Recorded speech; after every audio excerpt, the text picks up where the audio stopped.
Anthony, we're here today to talk about how to file an FBAR. You want to file an FBAR to report your highest balance on foreign financial accounts you have signatory interests on. And what you're going to do is walk us step by step through the actual instructions. That's right. So, and it's also a signatory authority or a financial interest in, and you could have either one or both. So where we're going to want to go, I'm going to show you the first place where you're going to go that you'd be in the wrong place. Okay, if you're getting a screen like this, the BSA e-filing system, and where it says, welcome to the BSA e-filing system, where it asks for your user ID and enter your password, that's in the wrong place. That is for where professionals like us log into to access and file FBARs for clients.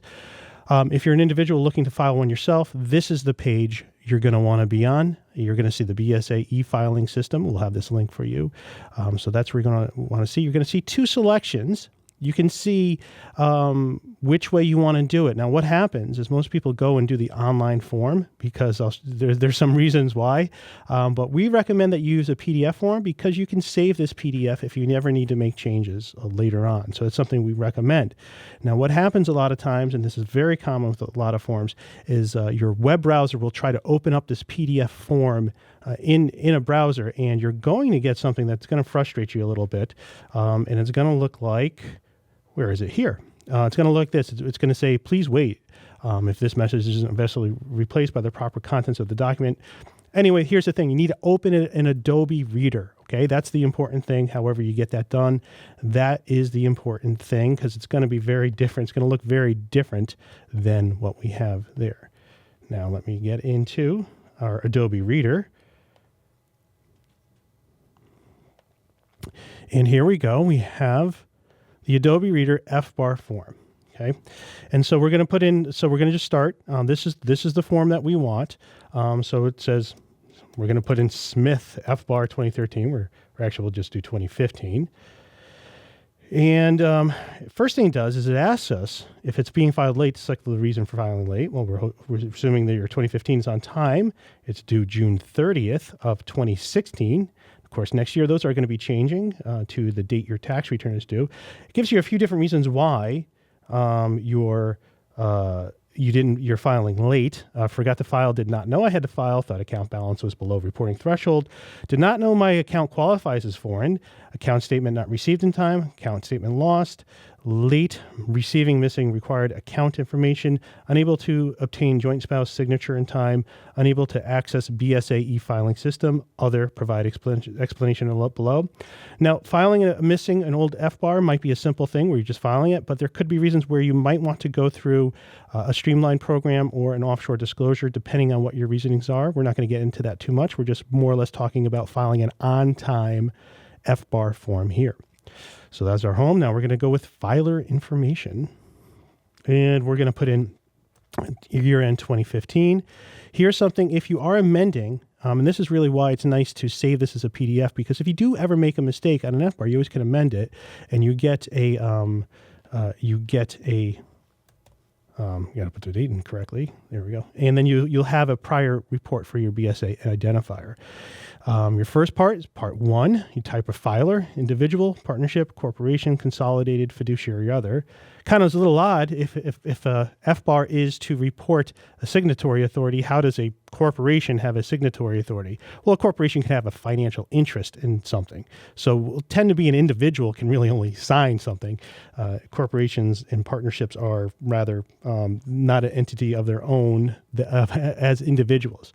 We also have our U.S. taxpayer identification number. So we'll put in our Social Security or TIN or EIN, and it's going to want to know the type down here, EIN. And then your foreign identification if you have a passport, if there's any passport involved. Your date of birth, your last name or the organization's name, partnership or corporation. Your first name, your middle name, suffix, address, state. Of course, a lot of people are overseas. So you might be filing it overseas.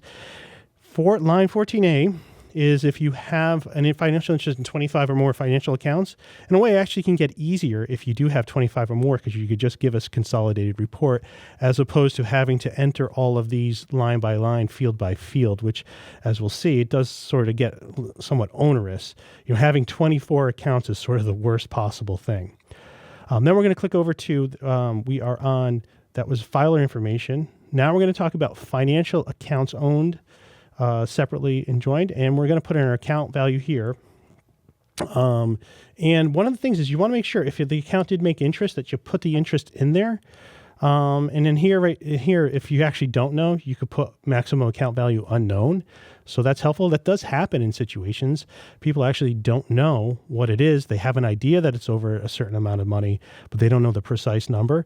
And if we think about what the FBAR is for, this kind of makes sense because the FBAR really has nothing to do with your income tax. The FBAR is part of the Bank Secrecy Act. The purpose of the FBAR was to crack down on international crime syndicates. I guess we're frustrating them into, I don't know how many people around the globe, international crime syndicates would be interested in going through this. So basically what happens is they don't file it, and it gives the IRS, the U.S., an easy way to assess penalties. And that's really the purpose, is just to sort of trip people up who aren't necessarily putting it in here. So the type of account, bank. Okay, so the bank accounts we pretty much get. That seems like a financial account. Securities is something that comes up. Mutual funds are some things that we have to report.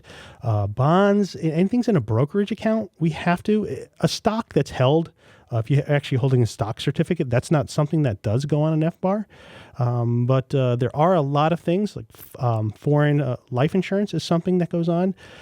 Fixed time deposits. Foreign retirement funds are something that goes on it as well, and this trips up a lot of people. They might have done a FBAR correctly, but they might have left some stuff off.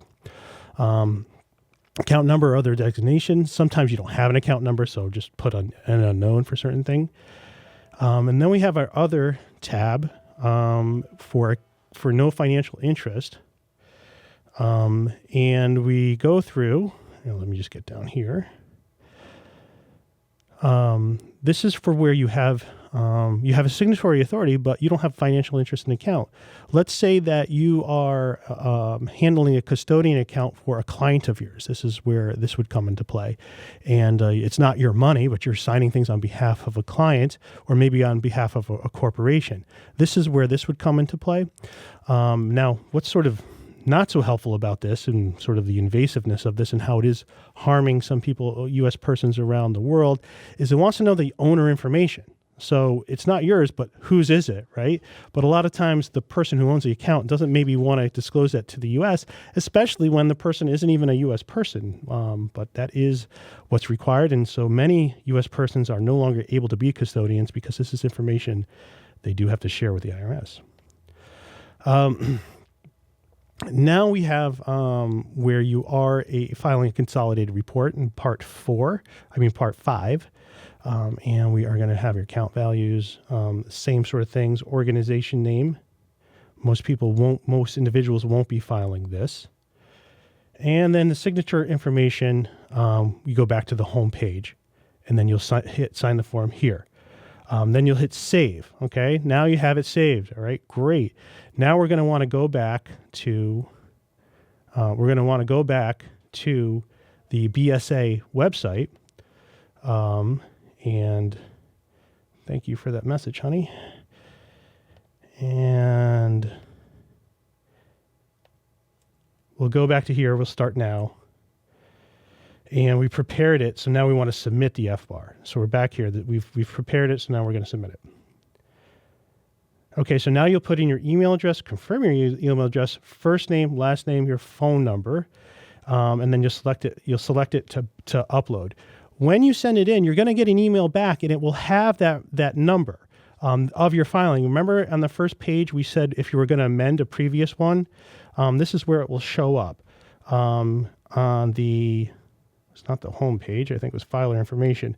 Remember, so right here, this is where you would find the prior report BSA identifier. If you are amending an FBAR, so for some of these earlier years, you might not have that. You can enter in all zeros, and that will work.